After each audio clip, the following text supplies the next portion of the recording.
Hello दोस्तों, आपका स्वागत है हमारे YouTube channel video math bye Rohit sir पर। तो दोस्तों, आज हम सीखेंगे गुणा करना।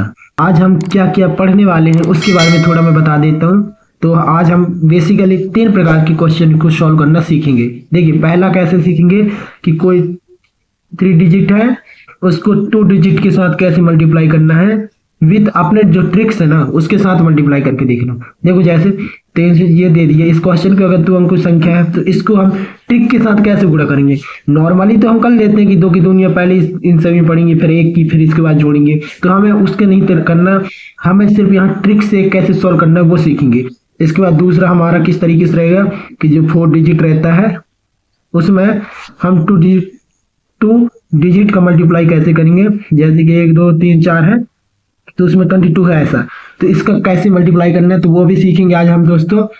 और आज हम एक और क्वेश्चन पर डिस्कस करेंगे कि जैसे 4 डिजिट है तो उस पर हम 3 डिजिट का मल्टीप्लिकेशन कैसे करेंगे वो भी देखेंगे। जैसे देखो 3 4 में हमने 1 2 3 इसका मल्टीप्लाई कैसे करते हैं वो भी सीखेंगे। ठीक है दोस्तों, तो चलिए अब शुरू करते हैं। दोस्तों, आज का पहला टॉपिक है 3 डिजिट मल्टीप्लाई 2 डिजिट का गुणा कैसे करना है ट्रिक के साथ। ठीक है, ट्रिक से हमने कोई भी पहले 3 अंकों की कोई भी संख्या ले लेते हैं। जैसे कि हमने ले लिया क्या, 4 3 2। ठीक है, इसमें 2 अंक की कोई भी संख्या ले ली, मान ली तो मैं 12 ले लिया। इसका मल्टीप्लाई करना है ट्रिक से। तो देखो, पहले क्या है, मल्टीप्लाई करने के लिए हमें इसका पिछले वीडियो में जो हमने रूल्स पढ़ा है उसी को यहाँ भी लगाना है। तो उसको लगाने के लिए क्या किया है, उसमें 3 अंकों के लिए बताया है, तो हम इससे पहले यहाँ 3 अंक बना लेते हैं। तो देखो, ये नीचे 2 अंक है, इसको 3 अंक बनाने के लिए एक यहाँ 0 लगा लिए, मतलब कि अब ये 3 अंक हो गए 1 2 3। ठीक है, लेकिन ध्यान देने योग्य बात यह है कि 0 हमने अपने खुद से माना है, तो इसे मान लेना है। क्यों? क्योंकि 0 ऐसी संख्या जिसका कोई मान ही नहीं मानते, है ना। तो 0 लगाने से कोई भी किसी तरीके से कोई भी इफेक्ट नहीं पड़ने वाला इस क्वेश्चन में। तो अब चलिए, अब इसका जो हमने पिछले वीडियो में रूल्स पढ़ा है उसको हम अप्लाई करते हैं। पहला स्टेप क्या रहता है उसमें, पहला स्टेप ये रहता है कि इकाई के साथ इकाई का गुणा करते हैं। ठीक है, करो इकाई गुणित इकाई। ठीक है ना, तो देखो 2 गुणित 2, इसके साथ इसका गुणा करें 4 आया, जो भी आंसर आया लिख लिए। ठीक है, इसके बाद दूसरा स्टेप क्या रहता है, इसके बाद जो है हमारा दूसरा स्टेप रहता है कि क्रॉस मल्टीप्लाई करना है ना, ऐसा। वो भी किसमें, दहाई गुणित इकाई के साथ क्रॉस मल्टीप्लाई होगा। तो चलिए करते हैं, दहाई कोई भी ले ले। देखो 432 है, इसमें ऐसा है, तो सिर्फ ये दोनों के बीच होगा, इस दोनों के बीच ही गुणा होगा। तो देखो, इसके साथ इसका गुणा करो, 3 दूनी 6, 6 ले लिए, प्लस करना है, फिर 2 एकम 2, 2 का क्या होगा 4 6 और 2 8, 8 होगा। इस 8 को लिख लेते हैं उत्तर में, ये लिख लिया 8। ठीक है, चलिए इसके बाद तीसरा लगाते हैं। तीसरे स्टेप, थर्ड स्टेप में आ गए। थर्ड स्टेप में अब क्या करना है, अब फिर इसके बाद बड़ा सा मल्टीप्लाई लगाना है ये। ठीक है, क्रॉस मल्टीप्लिकेशन बीच में सीधे का साइन करना है, मतलब कि जो हमारा सैकड़ा का है, सैकड़ा को इकाई के साथ मल्टीप्लाई करना है, प्लस करना है। प्लस में क्या आएगा, प्लस में जो आएगा, जो हमारे पास दहाई है उसको दहाई के साथ मल्टीप्लाई करना है।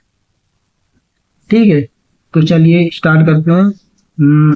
पहले हम सैकड़ा ले लेते हैं। ये देखो 432, इसमें 0 1 2 हो गया, इसके साथ इसका गुणा, इसके साथ इसका, और ये वाला इसके गुणा करना है ये। ठीक है, तो चलिए करते। देखो 4 दूनी 8, ओके, 2 शून्य 0, ओके, और फिर इसके साथ 3 एकम 3, ये 3 जुड़ गए। तो देखो 8 और 3 11 हुआ। तो अब इस 11 की इस एक को बनाते हैं हासिल के रूप में, हासिल मान लेते हैं।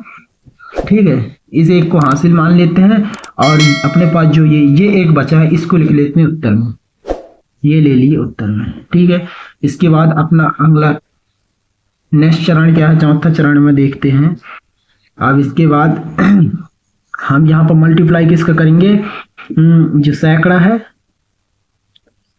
सैकड़ा की संख्या का मल्टीप्लाई करेंगे दहाई की संख्या के साथ। ठीक है, कैसा क्रॉस मल्टीप्लीकेशन होगा। तो चलिए करते हैं 432,012। अब ये जो इकाई है इसे हटा दो, आने की ध्यान में नहीं रखना, सिर्फ इसका इसके साथ मल्टीप्लाई कर दो। करो, देखो 4 एकम 4 हो गया, प्लस 300 बराबर 4 आया।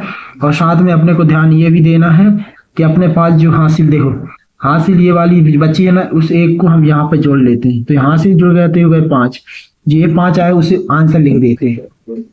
उस 5 पे यहाँ 5 में आंसर लिख दिए। ठीक है, इसके बाद अपने एक अंतिम टॉपिक, अंतिम चरण बचता है जो कि ये है 5वां। इसमें क्या करते हैं कि इसमें जो अपने पास सैकड़ा है उसको जो है सैकड़ा के साथ सैकड़ा का गुणा करते हैं। ठीक है, सैकड़ा को सैकड़ा के साथ गुणा करते हैं। तो चलिए देखो 432 है ना, और 012 इसका है।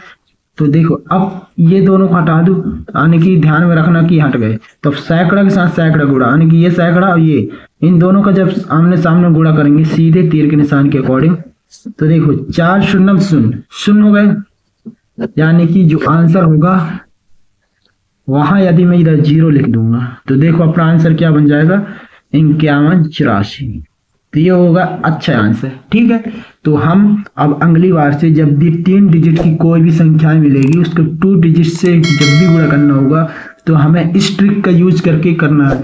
देखो दोस्तों, अभी शुरुआत में ट्रिक लग रहा है कि बहुत बड़ी है, लेकिन जब हम प्रैक्टिस करते रहेंगे ना इस चीज को तो ये बहुत ही आसान तरीके से इसका सॉल्व हो जाएगा। ठीक है, तो चलिए एक और क्वेश्चन लेते हैं प्रैक्टिस के रूम में। तो चलिए एक प्रैक्टिस कर लेते हैं, कोई क्वेश्चन ले लेते हैं। 3 अंकों की संख्या देखो 236 ये ले लिए, इसमें 15 के गुणा करते हैं। ठीक है, तो चलिए करते हैं। देखो इस बार ट्रिक्स के जो हमने सीखा उसको ट्रिक्स अप्लाई करना सीखेंगे, सीधी सी बात है। तो चलिए करें।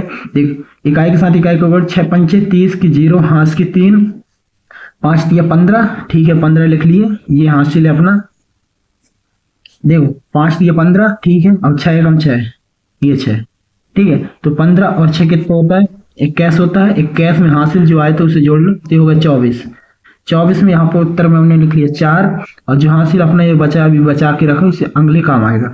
इसके बाद हम इधर 0 लगा लेते हैं ताकि कोई भी संख्या से इफेक्ट ना पड़े। ठीक है, अब इसके बाद 3 अंकों संख्या देखो 5 दूनी 10, ओके, प्लस इस 6 के 0 के साथ 0, प्लस इसका सीधे 3 एकम 3, ये 10 3 13। ठीक है दोस्तों, हासिल जो बचा था उसे लिख लो 2 को, तो ये हो गए 15।